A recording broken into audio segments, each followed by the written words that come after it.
Al filo de la palabra.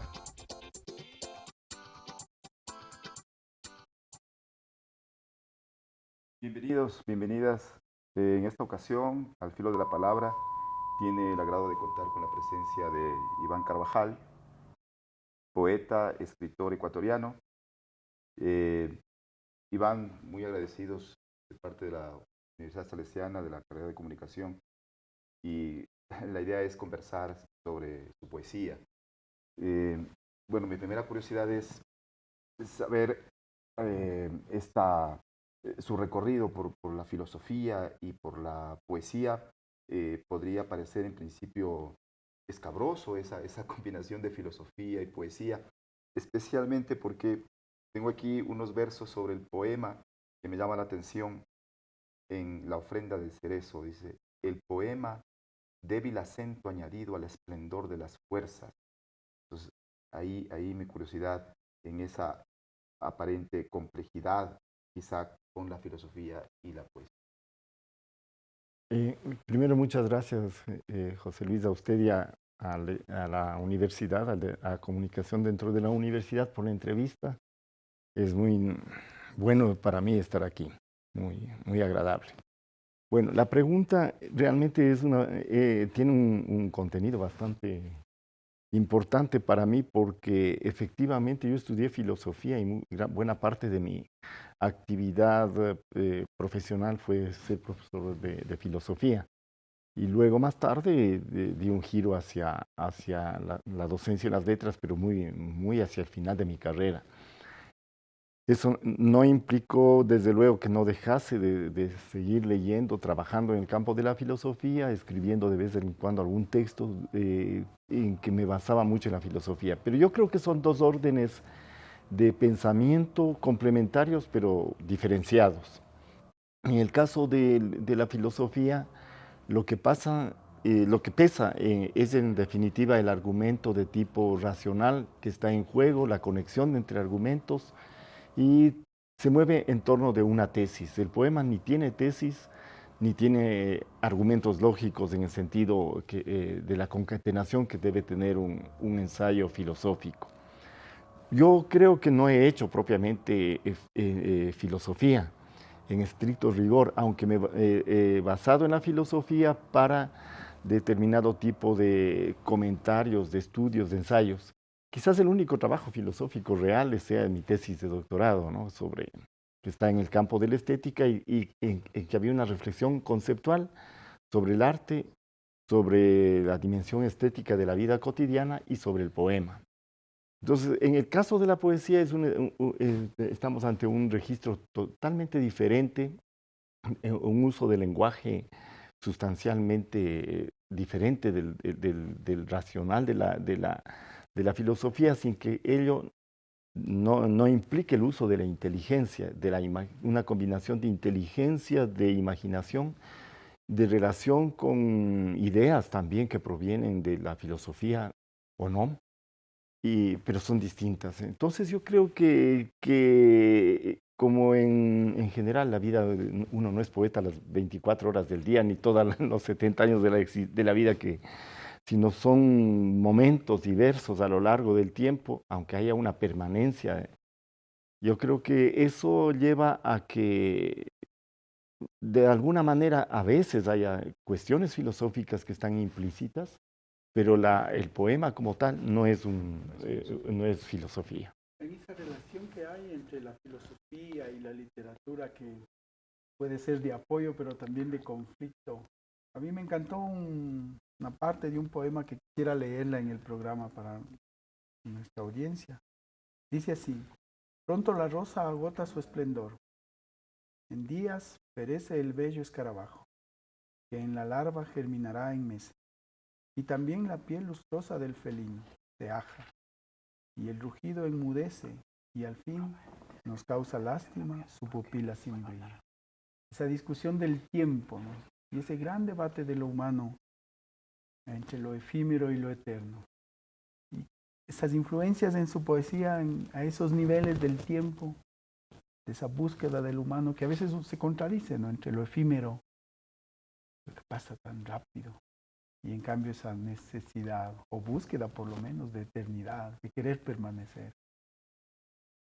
Sí, es una buena acotación, porque hay, digamos, a lo largo de lo que yo he escrito en poesía, hay algunos temas que cruzan el conjunto de mi reflexión poética, ¿no?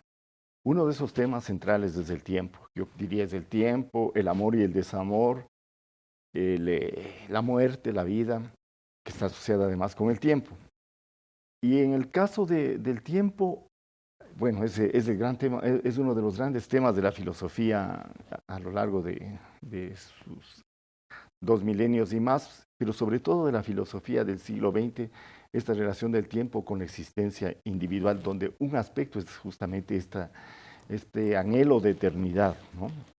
Entonces, claro, el poema tiene la virtud de fijarse siempre sobre el instante, porque tiene que captar en una imagen, en un breve texto, captar en palabras un aspecto que vincula al sujeto, tanto al poeta como al que lee el poema, tiene que vincular eso con elementos externos de la realidad, afectos, emociones, visión de un paisaje, visión de un momento. En el caso de ese fragmento del poema, tiene que ver justamente con el amor y el fin del amor, con el desamor, pero también con la muerte. Y cómo la idea de la muerte, sin embargo, no agota que el amor vuelva en otras parejas constantemente a lo largo de la existencia de los seres humanos. Y claro, entonces hay algo que tiene que ver con el pasado, el cuerpo de los muertos que se contemplan, estos esqueletos que hay en la península de Santa Elena, los amantes de Zumpa. Tiene que ver con el pasado, tiene que ver con el presente que se está yendo, que se está tornando pasado. La pareja que contempla a esos dos esqueletos abrazados. Tiene que ver con lo incierto del futuro. Posiblemente el amor desaparezca, acabará ese amor en esa pareja, irá cada uno por su lado o morirán de todas maneras. Pero sin embargo hay un instante, en ese instante del encuentro hay algo que se dispara hacia lo eterno, entre comillas, si lo eterno no con esta comprensión de algo que está como un tiempo infinito, sino esta persistencia, este retorno en este caso del amor, en distintos momentos, en distintas parejas, ¿no? Por allí iría la idea. Muy, Estamos conversando con el poeta y escritor Iván Carvajal, que por otro lado estudió filosofía en la Universidad Central del Ecuador y en la Católica también del Ecuador, donde obtuvo su doctorado. En el 83 obtuvo el Premio Nacional de Literatura Aurelio Espinosa Polit por su libro Parajes.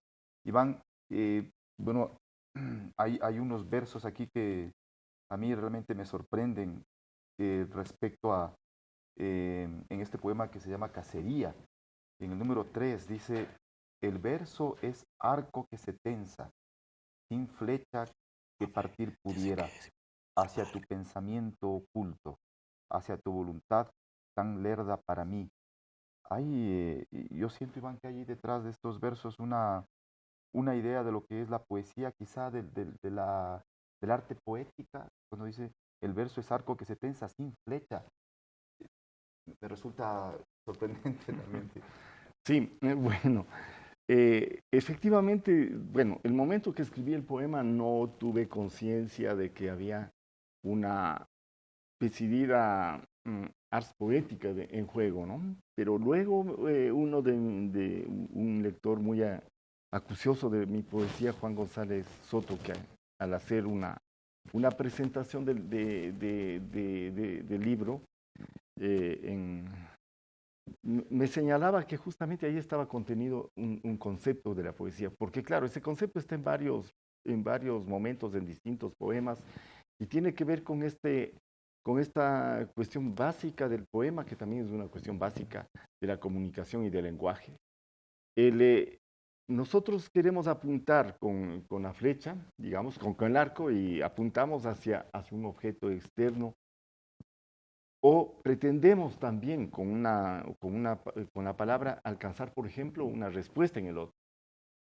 Pero siempre hay la posibilidad de que no llegue de que no se llegue al objeto, o incluso como se podría postular también, de que no haya la flecha, ¿no? De que apuntamos, pero la flecha no llega o falla. Hay este proceso de cierta carencia, de cierta pérdida, que es algo consustancial a los seres humanos, ¿no? Es decir, nunca el amor es perfecto, nunca el propósito de resolución de los propósitos en la vida, nunca los propósitos en la vida alcanzan su plenitud, su culminación, y siempre está actuando el deseo. Y el poema también es un constante deseo de llegar a una formulación que al final siempre queda algo más allá por decir, no dicho, aunque se ha dicho más de lo que se quisiera, a la vez está algo que queda como no dicho y que empuja al siguiente poema. Una vez que la audiencia ha escuchado al profesor y los inicios, digamos, de la explicación de algunos fragmentos de la poesía, queremos presentarle en un video que tenemos preparado para conocer más de Iván. 1. Simulacro de la escarcha en el día soleado, mapa de un cielo de estrellas, albas y enanas, o un firmamento que apenas se sostiene de las cuerdas mecidas por un rumor de niños que se alejan. Las flores del cerezo copan el cuadro de la ventana. En Al Filo de la Palabra hoy tenemos como invitado especial a Iván Carvajal Aguirre, quien nació en San Gabriel, Ecuador. Es poeta, ensayista y catedrático universitario. En el año 1983 obtuvo el Premio Nacional de Literatura Aurelio Espinosa Polit por su libro Parajes, y en el año 2013 el Premio a las Libertades Juan Montalvo. Estudió filosofía en la Universidad Central del Ecuador y en la Pontificia Universidad Católica del Ecuador, donde se doctoró. Sus preocupaciones intelectuales abarcan la literatura, la filosofía política, la estética y la educación superior, entre otros campos. Dirigió la revista País Secreto y creó la Corporación Cultural Orogenia. Bienvenido.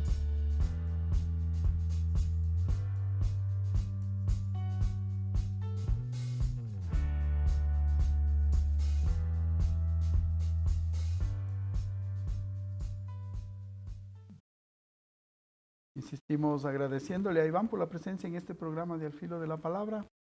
Y mi inquietud viene ahora en ese nivel en una cultura en la que el amor quiere ser una cuestión de mercado, en la que el amor se intenta comprar, vender, aunque no es posible, se busca eso desde los sistemas neoliberales. ¿Por qué enfrentar desde la poesía el desamor? ¿Cuál es esa intención, digamos, al ubicarlo en la poesía? Cuando eso incomoda, molesta. Quisiéramos solo un amor eterno. Claro, bueno, eso de la compra del amor no es solo neoliberal, ¿no? La prostitución viene desde la antigüedad. Ojo, claro, es más ahí la compra de la relación sexual propiamente, ¿no es cierto? Pero bueno, el amor, lo que pasa es que a veces nosotros creemos que digamos, que podemos llegar a alcanzar grados de permanencia de los afectos, de las emociones, de las relaciones, y eso no es así. Los seres humanos siempre tenemos una original carencia y esa carencia no se llena de ninguna manera. Somos incompletos. Y eso es lo que impulsa justamente, entre otras cosas, la cultura, la actividad humana, el hacer cosas, el tratar de llenar esa carencia esencial.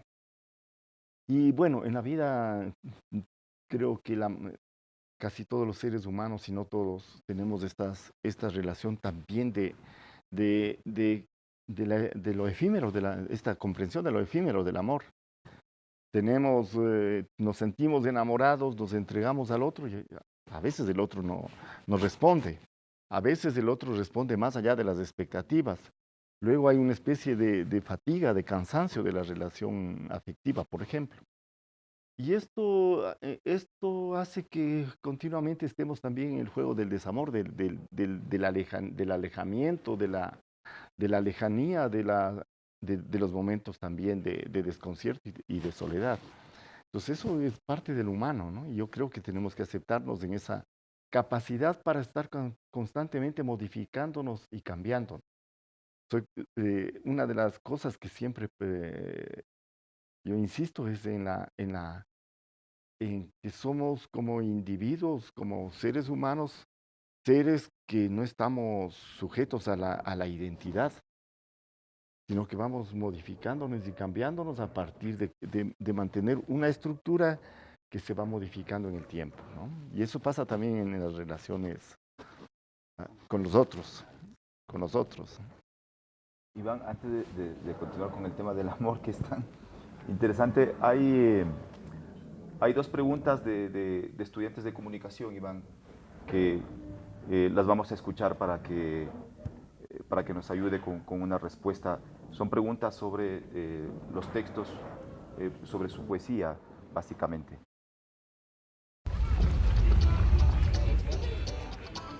Al filo de la palabra.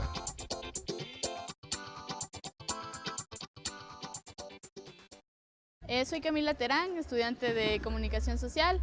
Después de leer la obra, Iván, quisiera saber, en su experiencia como poeta y filósofo, ¿cuál es su reflexión en el quehacer de la escritura en el pensamiento de los jóvenes? Soy Andrés Proña, estudiante de Comunicación. Iván, después de haber revisado un poco su obra, tengo algunas preguntas. Entre ellas es, ¿cuál ha sido su mayor influencia literaria y de pensamiento que ha atravesado su obra? Bueno, hasta donde alcanzo a vislumbrar hacia dónde se dirige la pregunta de Camila, yo diría que, bueno, en definitiva el descubrimiento de una vocación se da en la adolescencia, en la juventud, independientemente de que también pueda darse en otro momento, en edad madura. Y la formación, yo entiendo que apunta a la formación del poeta por una parte y a formación del lector de poesía por otra. Yo en realidad sostengo como tesis desde hace mucho tiempo que el poeta no es solamente el que escribe poemas, sino el que lee poemas también, porque tiene que interpretar el poema.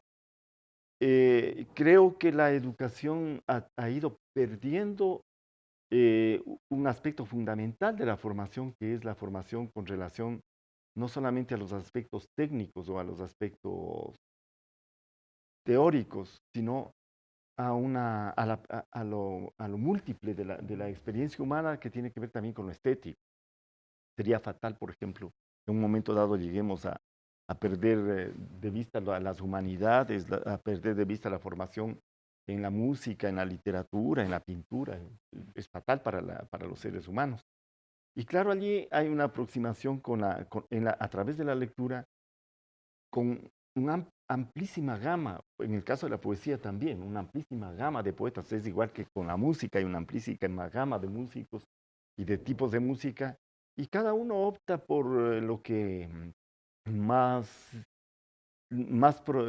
profundamente le impacta en el plano intelectual y emotivo a la vez, afectivo.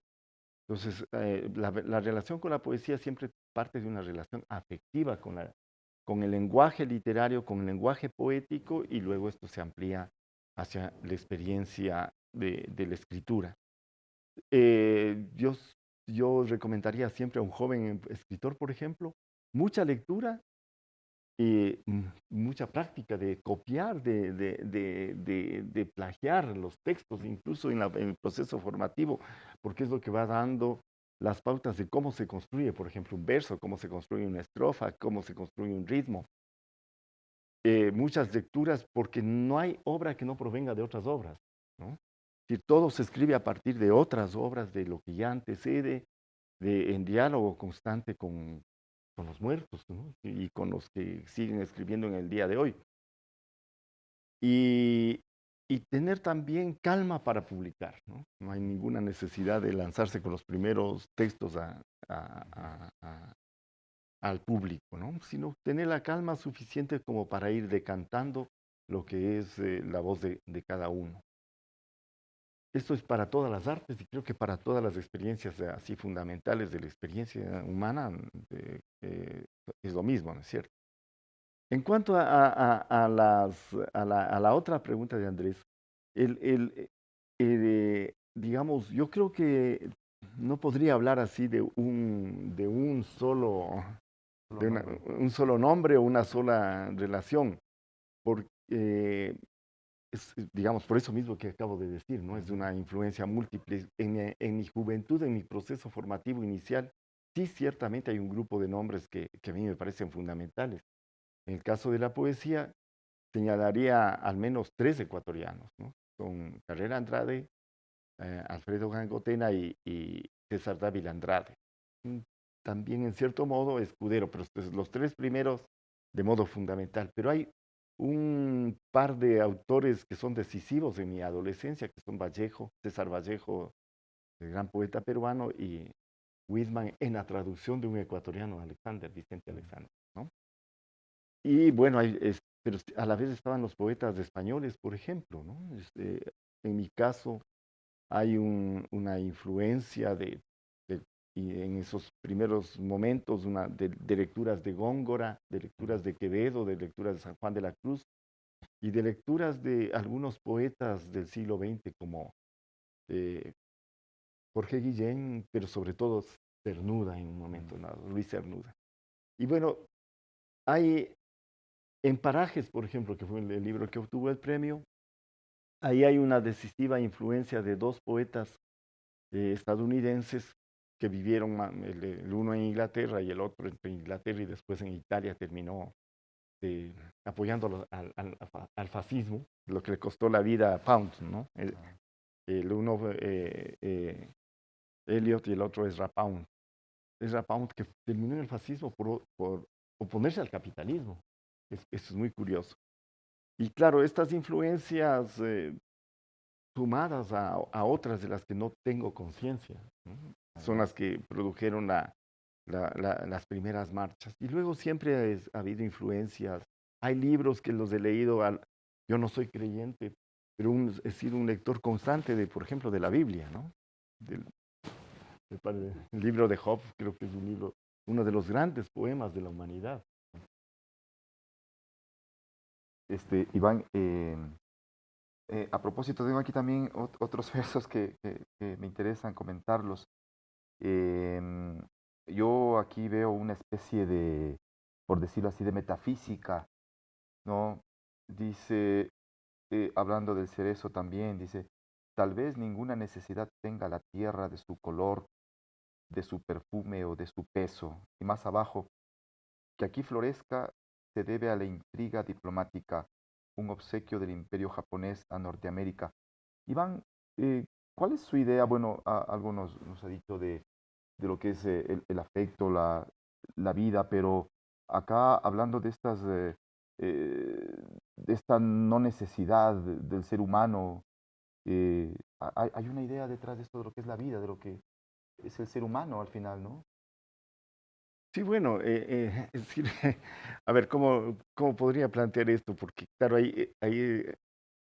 es una síntesis muy concentrada de cuestiones que pueden ser inteligidas, ¿no? Finalmente, ¿qué pasa con cada uno de nosotros como seres humanos? Somos seres producto de la contingencia, es decir, es un poema que está señalando siempre la contingencia, la no necesidad de ningún ser humano sobre la tierra, la no necesidad incluso de la tierra, ¿no? Todo el proceso de la existencia es contingente, es obra de esta mezcla de azar y regulaciones del orden natural, de la estructura de los seres de la naturaleza.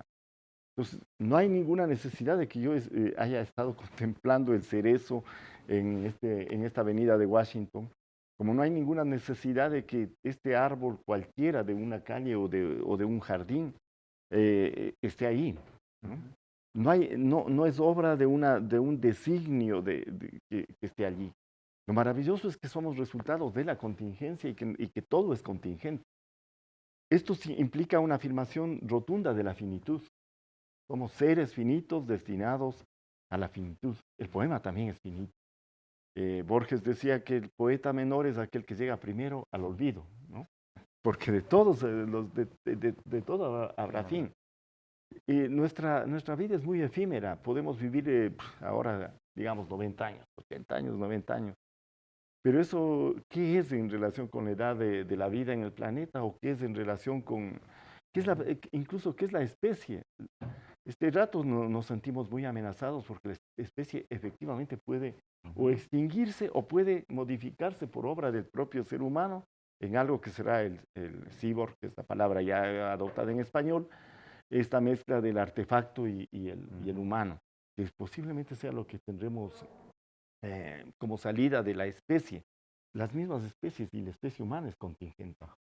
Entonces, la afirmación de la contingencia, que implica no una situación que nos llevaría a algo deprimente o a la negatividad, sino por el contrario, a una rotunda afirmación de la vida y a procurar que nuestra vida sea jubilosa, que luchemos por vivir bien.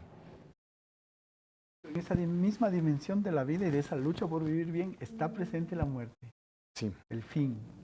Y creo que en su poesía es clarísimo esa presencia vital de la muerte, que parece una contradicción, pero es una realidad a la final. ¿Cómo ve usted esa relación ahí, ya en la poesía, ¿no? Claro, es decir, el tema de la muerte, es decir, sin embargo, digamos, un poeta de comienzos del siglo dentro de nuestro modernismo, ¿qué es lo que hacía? Hablaba de la muerte con un sentido fatalista y terrible, ¿no? Sí, no hay sino la muerte y aquí me suicido a los 20 años. La otra apuesta es decir, la muerte está allí como algo que ya viene conmigo, ¿no? Soy finito, voy hacia la muerte, soy ser para la muerte, pero también soy un ser que ha nacido y que está en el mundo con nosotros. Entonces, no es el hecho de que la muerte implica algo que solamente aniquila. La aniquilación está de suyo como parte de la existencia. Pero mientras tanto hay que también cantar a la vida y vivir la vida con júbilo, ¿no? Con júbilo que implica luchas, derrotas, sufrimientos, etcétera, pero siempre la afirmación de la vida. Es muy nietzscheano, ¿no? Veces, entonces, por lo menos. Nos vamos cambiando, es decir, así como las células van muriendo y cambiándose, creo que solamente las neuronas no cambian, ¿no? Pero envejecen, pero así como las células van cambiando, es decir, nada de lo que es mi piel vino conmigo. He cambiado, pero también he cambiado de modo de pensar. He sido un niño que ya no soy, ya murió el niño. Ahora soy un viejo, ¿no? Entonces, en esos cambios, lo fundamental para mí es la afirmación de la vida. Bueno, Iván, ya para ir cerrando, y muchas gracias por tu presencia. La última que yo tengo es este tema del júbilo de que nos habla y de estos instantes. Borges también creo que en algún momento decía que la felicidad son pequeños instantes, ¿no? Que no hay un estado, por supuesto, de felicidad completo y más. Y aquí en este poema, Demora tiempo, que me parece que un poco resume también esa idea, ¿no? Demora esa acuciosa aguja que ha de ceñir la borla de la prisa, ¿no? Ahí está un poco quizá la idea de ese instante que lo quiero, que lo prefiero, que lo elijo, y eso como que sería la felicidad. Bueno, no solamente que lo elijo, ¿no, José Luis? Porque en realidad no puedo elegir el momento en que, por ejemplo, recibo un don, ¿no?